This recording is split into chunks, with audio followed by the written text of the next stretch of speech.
What's up, guys? Welcome to Daily Dose of Reddit. This is your host, Zach, and today's subreddit is r/IDoWorkHereLady. Alright, this story's called I Work Here? I'm Not a Student. First story. So when I was like 17, 18, I worked casual contract at a university. Kind of like a temp, but contracted at the university, not at an agency. Most of the times I worked there, my age didn't cause too much of an issue because it was usually during holidays or breaks, but it did still happen a few times. One of my times there was during the enrollment period at the beginning of the term or semester, and I was tasked with accepting ID card pictures and printing all the cards. I would do them in batches of around 50, then take them through to the student hub, where students were actively enrolling and collecting their cards and putting them in alphabetical order with the rest. The students enrolling were being crowd controlled by older students. I had been doing this for a few days, and it was mid-afternoon when I took another batch through, only to be stopped by a fourth-year student insisting that I take a ticket and stand at the side. At first, I thought she was speaking to someone else and went to continue, but was quickly stopped by her arm coming out in front of me and her repeating herself. I'm not enrolling. You need to take a ticket and wait to the side. I'm working. I'm dropping off the ID cards. Yeah, if you need an ID card, you need to take a ticket. Again, I'm working here. I have 50 cards that need to be put with the rest. Just before she went to speak again, and I could tell by her look that she obviously still wasn't getting it and was assuming, despite the 50 ID cards, that I was a student. One of the actual staff members spotted me and can tell there was an issue and saved me by shouting over, "Hey, OP, is that the next batch? Does it have student name in there?" Alright, let's go on to the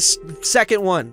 Alright, this one's called I Work Here? I'm Not a Student. Second story. Same introduction. So I was like 17, 18, worked at a casual contract at a university, kind of like a temp, a contract at the university, not an agency. Most of the times I worked there, my age didn't cause much. Okay, I'm gonna skip this thing. Oh wait, no, because it was usually during holidays or breaks, but it still did happen a few times. Okay, so I had worked there quite a few times, usually in blocks of about 3 weeks. I'd usually be brought in to do 1 or 2 mega tasks, and then stop working when they had been finished. And everyone in the office I worked in knew me, but then offices merged and more people were crammed in the space, specifically in front of the door from our office to the rest of the uni building. So I'm just going about my business, been there for about 3 days this time, doing whatever weird random task I had been given. I think I had maybe gone outside to smoke or get food on my lunch break and I was heading back in, but as soon as I opened the door, I was stopped by one of the staff members who had just moved offices. Loud, obnoxious woman. Can I help you? Confused and not realizing what's going on. No, I'm fine, thanks, and try to walk again. This is a staff-only office, as it says on the door. Realizing, but words failing me. No.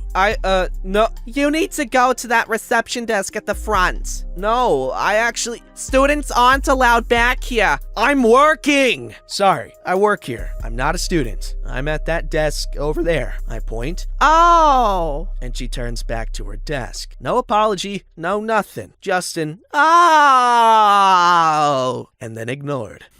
Damn, that's brutal. Cool beans though that you had that thing, that whole temp thing, like fire guy.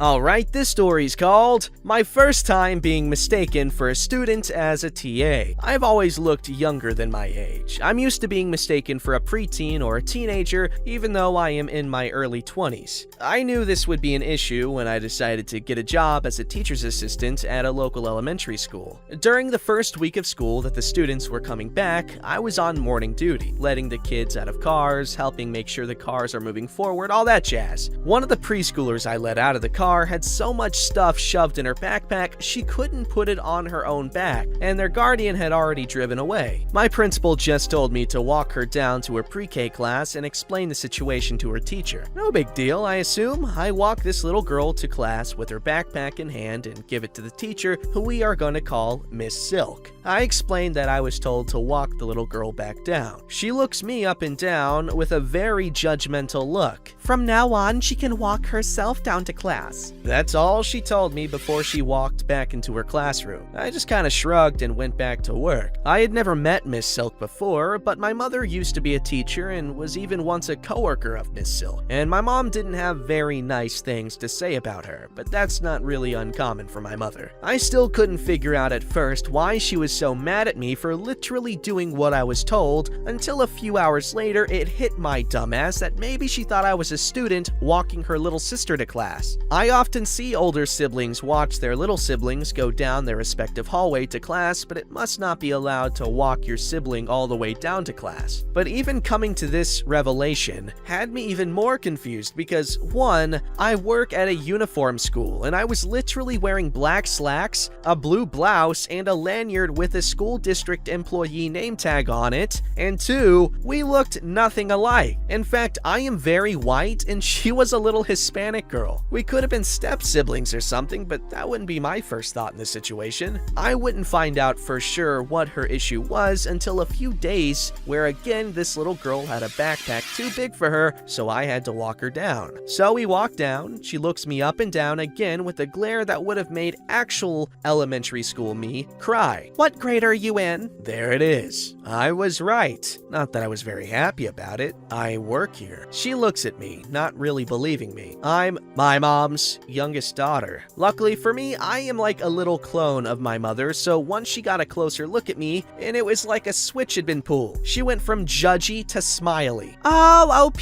I thought you were still in high school. How's your family doing? And we just chatted for a little bit before I went back to work. I actually have gone in to help her class before, and she swears I'm a better teacher than her. I once heard her tell a 4-year-old to shut up, so I wouldn't doubt it. What still bothers me to this day, however, is that she only deemed me worthy of respect when she realized I was a coworker, and not when she thought I was some punk 6th grader. See, I don't understand, man. If you hate kids so much, then why are you a teacher? Unless you're like sadistic, you know what I'm saying? Like, I don't understand. Alright, this story's called If You Apply for a Job, Don't Be Aggressive to Unknown Numbers That Call. Fairly new to Reddit, so this happened a few weeks ago, and my mind just processed it as I and do. Ah, my god, that was a really weird sentence. Just processed it as an I do work here moment. So I work at a chain of large-scale chain restaurant we will refer to as TR, the restaurant I'm bad at naming, as a general worker. We all do all of the work at some point or another, and we are cross-trained. I've worked here for 2 months by this time and already have the respect of all the staff, including the regional manager. One day we get a phone call, and as everyone else was busy, I pick up. There's the cast, it's me, And an applicant to our store. rude boyfriend, Assistant manager. the restaurant, okay. The exchange is as follows. The restaurant, not a real street. Who the hell is this? In the same cheerful tone. The restaurant, not a real street. I asked you a question. Who the heck is this and why are you calling my girlfriend? Side note, I just answered an incoming call, and we usually only call once because it's a chain fast food place, and usually if they don't answer, they will call back or they don't want it anymore. The restaurant on not a real street, and no, this is not the restaurant. As I've been trying to say, you have dialed the number for the restaurant. And the only reason we send outgoing calls to private numbers is to schedule interviews. In the background, you hear Anne. Oh, I did apply there. Oh, sorry, I'll hand you over to her now. He does so before I can speak. I'm only a worker and can't schedule the interview. I'll tell my manager you called when she gets back. Can I get your name to pass it on? Anne gives me her name and I make a note. The assistant store manager was at another store grabbing some items that were understocked, and I didn't see her long enough when she came back to tell her before she clocked out, but I brought it up the next day. By the way, Anne called regarding her application. Oh, yeah, I was gonna set up an interview with her. Or rather, her rude boyfriend called asking why we called her, cussed me out for a bit before handing the phone over when he figured it out. Thanks for letting me know. She will not be getting an interview because that sounds like she's just gonna be more drama than it's even worth if she does get hired. I kind of feel bad because her boyfriend cost her the job, but if you get unknown callers while you have job applications out, answer politely. The pay isn't the best, but a lot of people like working here because the managers are really flexible with the schedule. I have one coworker who only works when she's on break from college, and she always comes back and feels welcome. A lot of the workers hold 2 jobs, including assistant manager. Some can only come in 2 days a week. The store manager is great about work with it. I was behind on bills and needed more hours. The boss hooks me up. Everyone is friendly. We do not need somebody starting excessive drama at the job. I don't know how many things that how many calls I didn't answer that I probably should have just because it was an unknown number, because I get so many spam calls. Like, it's ridiculous. And every time I answer, it's always some bull crap. And I just ignore numbers I don't know, which is bad. I know. I'm not very good at doing the adult thing. But in my defense, I got nothing. Alright, this story's called Excuses, Excuses. I'm a hairstylist, and I work with the public a lot. There are definitely some nice people out there, but there are definitely some rude people out there for sure. The other day, our books were getting filled pretty quickly. Since Brovid, we no longer do walk-ins. We are a reservation-only salon right now. This older man comes in, boomer generation, and I welcome him, then ask if he had a reservation. He says no, so I let him know that I have some availability within the next 30 minutes, and can put him down at 11:15. He throws up his arms, huffs, says no, and proceeds to walk out. Then he turns around, throws his arms up again, and says, "There's no one in here, and I have a quick haircut." Firstly, so many people say that their haircut is quick, when in fact, it usually is not. And secondly, I had people coming in, and I let him know that I had someone coming in literally just a couple of minutes, and then 2 more people coming in 15 minutes, and that if he'd be willing to wait, I could get him in at 11:15, like I had said before. He then said that he is willing to wait, but there's no one in here and he wants his haircut now, that it doesn't take very long. So again, I tell him that I have someone already coming in just a few minutes, and that in the future he could call us, that way we could get him on our books. "I don't have the phone number." Has anyone heard of Google before? Anyway, I give him a card with the phone number and say that we will see him soon. He starts to say, "Every time I come in here, there's always someone new. It's ridiculous." Sir, I've worked here for over 3 years, and everyone that has been here for at least a year, if not more. That's comical. No, you haven't. You have not worked here that long. You weren't here when I got my haircut last, and I never seen you before. You probably came in on a day that I wasn't working, or I was at another store. Oh, please. Just stop with the excuses. It's always excuses with you guys. He continued to mumble some more stuff as he was walking out, but I didn't care to hear. I responded by saying to him, "Not excuses, sir. If you want to be rude though, you definitely do not have to come back." Thankfully, he did not come back, and we didn't have to deal with him, but oh my goodness, people are so rude and entitled. It just makes me so frustrated sometimes. Clearly, this man has never heard of days off from work, or thinks that I just work every single day and every single minute that we're open, because my goodness! Yeah, that guy sounds like a chumperoni and cheese. But then again, I'm not saying he was in the right, but his haircut probably would have been quick, because old guys, they typically don't have pretty crazy haircuts. There's like 4 different hairstyles for old men that still have hair.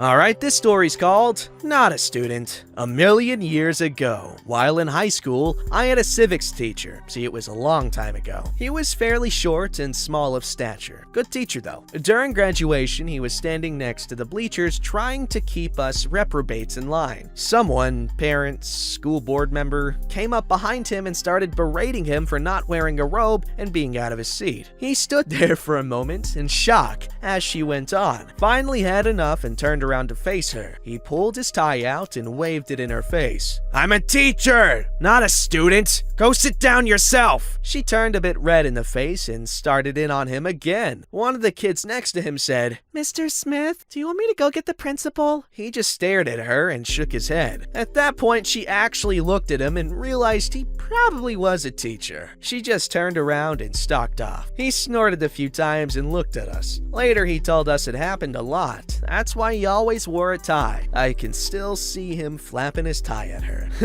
That's a funny story. I can imagine my world history teacher in what's it called? High school. That was bad. Oh my god. Mr. Goff. I just imagined him. He didn't look like a kid, but like he was a funny dude. He was like constantly kind of just done with people's stuff, but he was a fun teacher. Kind of like that. Alright, this story's called Women Aren't in the Military. When I was in the Navy, just got out a few days ago, and dating someone who was also in, he would often get into conversations with random people and they would like to talk to him about it, but he never would mention that I was also in, so the people just assumed I was a dependent. It wouldn't be until I mentioned I was in too that the people would have any interest in talking to me or hearing what I had to say. I'll never understand why he would never mention my service too, especially since I had been in longer and made more than him. But I guess in hindsight, he just liked the attention for himself. Edit! We're not together anymore. This was a past relationship. Well, you know what? It must have felt pretty good to have the attention on you afterward, because it's like, hey, you know what? I'm valid too. And you are. Apparently more so than him, jerk. Don't forget to like, subscribe, and hit that bell to never miss an episode.